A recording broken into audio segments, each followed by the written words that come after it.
अगली बात महाराज ने कही है, पहली बात तो ये कही है कि दुख में व्याकुल नहीं होवे और सुख में सुख थोड़ा है उसके लिए रोता नहीं रहे।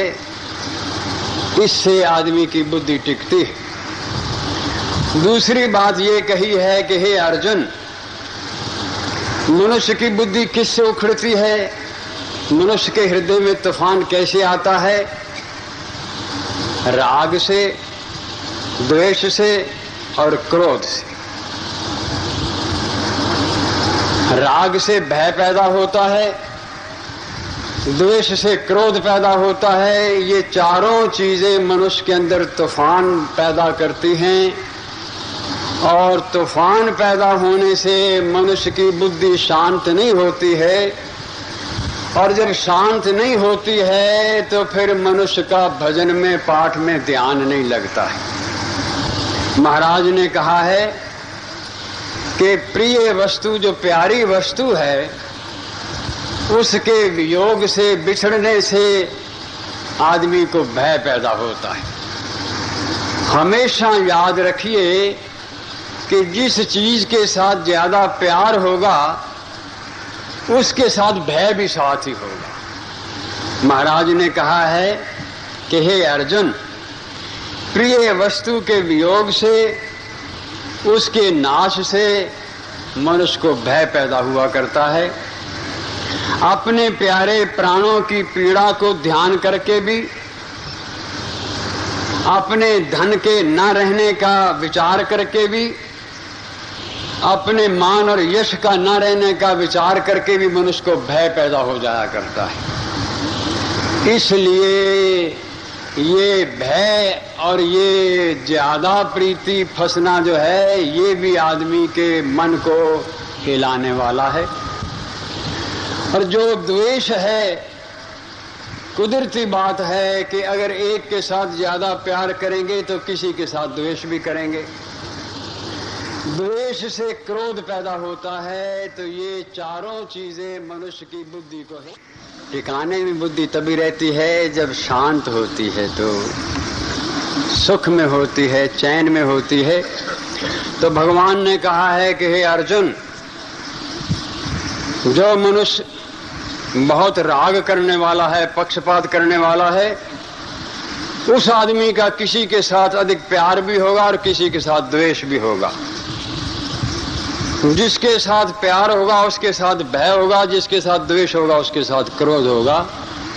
ये चारों चीजें तूफान हैं जो मनुष्य के हृदय में आती हैं और ये आदमी की ज्योति को जगने नहीं देती हैं, दिखने नहीं देती हैं। इसलिए इन चारों को जीतने की कोशिश करने वाला आदमी आनंद मस्ती ले सकता है, नहीं तो नहीं ले सकता है। अब आदमी क्रोधी होवे,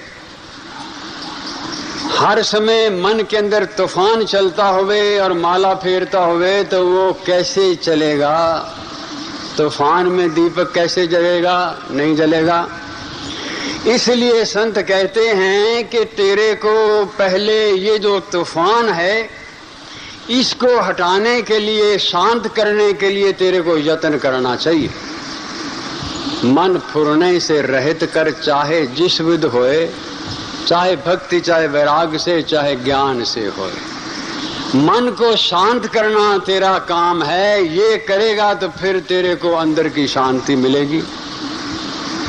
अब ये शांत कैसे होते हैं? जब तक आदमी ये नहीं समझे कि ये क्रोध जो है ये ठीक नहीं है, तब तक आदमी उस क्रोध को ना काबू में कर सकता है, ना उसको छोड़ सकता है।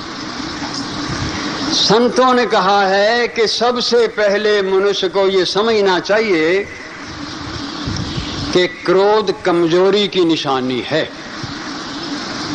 हॉस्पिटल में जब आदमी मरीज के तौर पर दाखिल होता है, जब खून कम होना शुरू होता है, क्रोध बढ़ना शुरू होता है, कमजोरी की निशानी है। पतला तवा जल्दी गर्म होता है, कमजोरी की निशानी है। कमजोर आदमी जल्दी गर्मी में आता है, कमजोरी की निशानी है। आदमी जब गलती करता है तो कमजोरी मन में आती है, गलती को छुपाने के लिए गुस्सा करता है।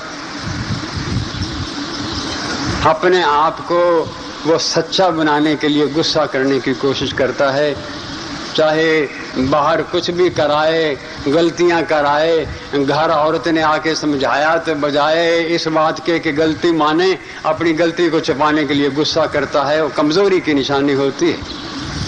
जब तक आदमी ये नहीं समझे कि गुस्सा जो है ये ठीक नहीं है और गुस्से वाला आदमी जो है वो जीत नहीं सकता है, हमेशा गर्म लोहे को ठंडा लोहा काटता है।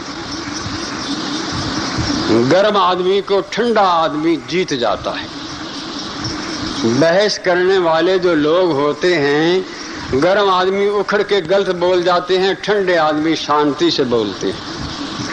बड़े बड़े नेताओं को भी देखा है, जब गर्मी में बोलते हैं कुछ ना कुछ गलत बोल जाते हैं।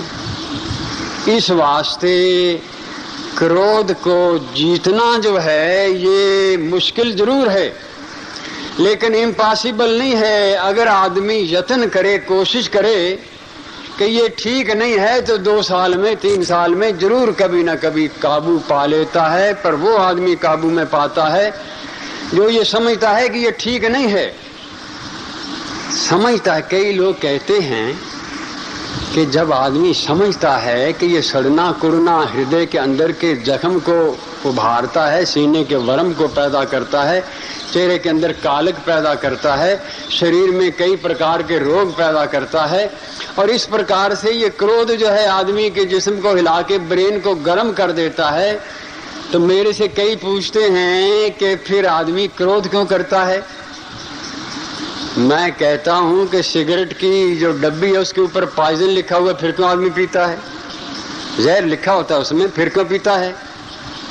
ये आदत है जो आदमी की छूटती नहीं है।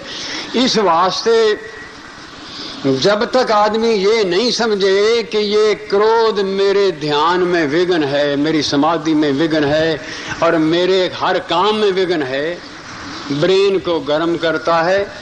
संतों ने कहा है कि पेट नरम होना चाहिए, पैर गर्म होने चाहिए, सिर ठंडा होना चाहिए, फिर आदमी का स्वास्थ्य ठीक है। लेकिन हमारा उल्टा काम है, पेट सख्त है, पैर ठंडे हैं, सिर गर्म है। ये तो उल्टी बात हो गई ना। इसलिए चाहिए तो पेट नरम और पैर गर्म और सिर ठंडा, लेकिन पेट सख्त है, पैर ठंडे हैं। क्यों होते हैं? ये क्रोध से होते हैं, फिक्र से होते हैं। आम तौर पर देखिए जो बहुत भय करने वाले हैं, फिक्र करने वाले हैं, उनके पैरों को हाथ लगा के देखिए वो ठंडे ही रहते।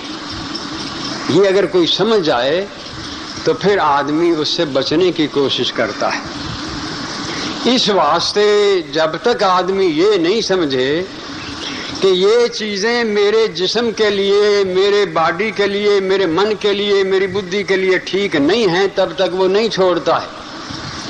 वो तो यही समझता है मैं क्या करूं जी, सड़ता कुड़ता रहता हूं, वो मेरे साथ प्यार नहीं करते। नहीं प्यार करते तो वो तो नहीं करता, उसका तो कुछ बिगड़ा नहीं, तू अपना तबाही क्यों करता है भाई? कभी सोचा है तूने कि चलते फिरते शरीर को तो कोई तेरे को पूछता नहीं है, और तू चारपाई पर पड़ गया तो बाहर सड़क पर डालेंगे, तेरे को कैसे करेगा तू? तेरे को क्या जरूरत है सड़ने कुड़ने की, और तेरे को क्या जरूरत है क्रोध में आके अपने आप को तबाह करने की? आप आजमा के देखना कि जिसको ब्लड प्रेशर हाई होता होगा, या वो गरम मसाले घी खाता होगा या क्रोध करता होगा। जिसको ब्लड प्रेशर लो होता होगा या डरता होगा या चिंता करता होगा, क्योंकि उससे नॉर्मल नहीं रहता है। अगर आदमी ये समझ जाए कि मेरा शरीर तो तबाह होता ही होता है, लेकिन इसके अलावा मेरी मति भी स्थिर नहीं रहती है। भगवान ने कहा है कि हे अर्जुन, अगर आदमी ने कुछ परमेश्वर के नाम का आनंद लेना है, अगर मनुष्य ने परमेश्वर के नाम का आनंद लेके उसके कृपा को, बख्शिश को प्राप्त करना है, उसको इन 4 चीजों से बचने की कोशिश करनी चाहिए। पहले ही मैंने कहा था कि ये मत समझना कि ये आसान काम है, बड़ा मुश्किल काम है। लेकिन एक बात जरूर है कि अगर आदमी निश्चय कर ले कि मैंने इन बीमारियों से बचना है, तो मैंने ऐसे लोग भी देखे हैं जो बिल्कुल सड़ते कुड़ते काले चेहरे हो गए थे, गुलाब की तरह खिड़ने लग गए, हृदय भी मस्त हो गए, और जो पैर सोने की, हाथ सोने की, और ये बिल्कुल सुन्न होने की उनकी बॉडी की निशानियां थी, वो सब दूर होती धीरे धीरे चली गई। ये दवाइयां इसका इलाज नहीं है। दवाई तो एक बीमारी को दूर करेगी, दूसरे को पैदा करेगी, क्योंकि दुकानें भी तो चलानी है ना आखिर। इस वास्ते इसका इलाज तो परमेश्वर का नाम है, उसका भरोसा है, उसकी कृपा है। लेकिन उसके साथ साथ तेरे को ये भी संकल्प करना है कि क्रोध जो है ये मेरे ब्रेन को भी ठीक नहीं रखता, मेरी बॉडी को भी ठीक नहीं रखता, मेरे ब्लड के प्रेशर को भी नॉर्मल नहीं रखता है, और मेरे किसी हालत में भी ये ठीक नहीं है। ये तो काबू में करने की बात है। ये मत समझ के जो बात तू क्रोध में कह सकता है वो शांत हृदय से नहीं कह सकता, कह सकता है और उसका असर भी ज्यादा होगा। आम तौर पर देखा है जो गुस्से वाले बहुत होते हैं, बोलते हैं तो आदमी उससे हट के चले जाता है, कहते इससे बात मत करो, ये तब सीधा पड़ेगा।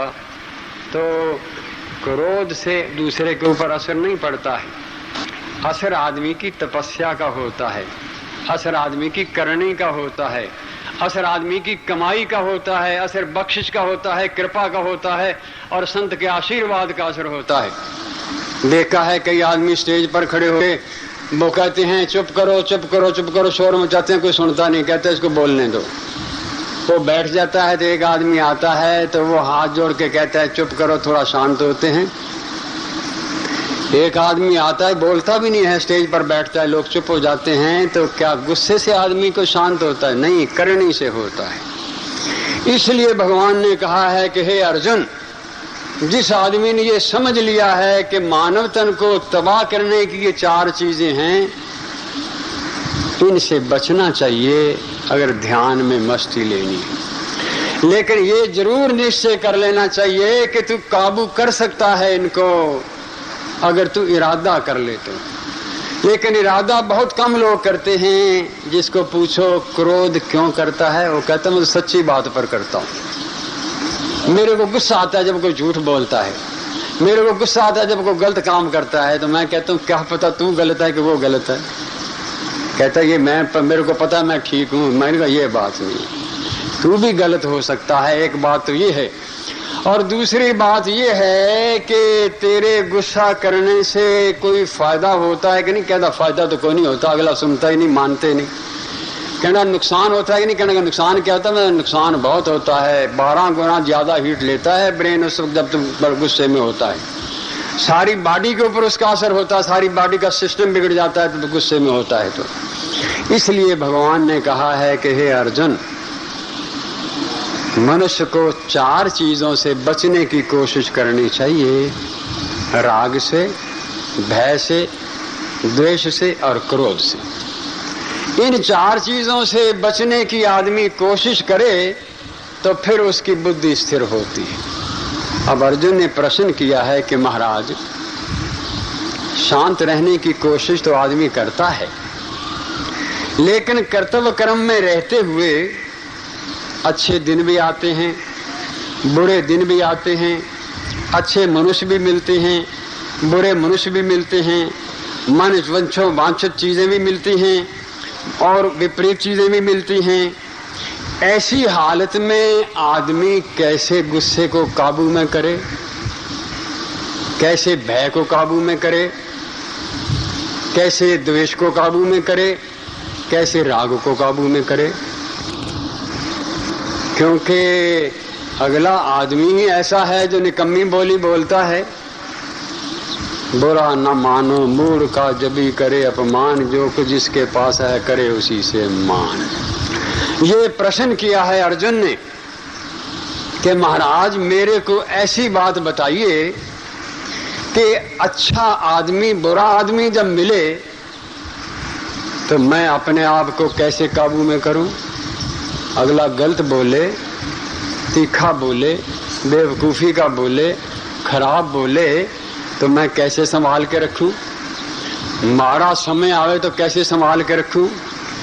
मेरे मन की वांछित चीजें नहीं मिले तो मैं कैसे अपने आप को काबू में करूं कि मेरी बात मानी नहीं है?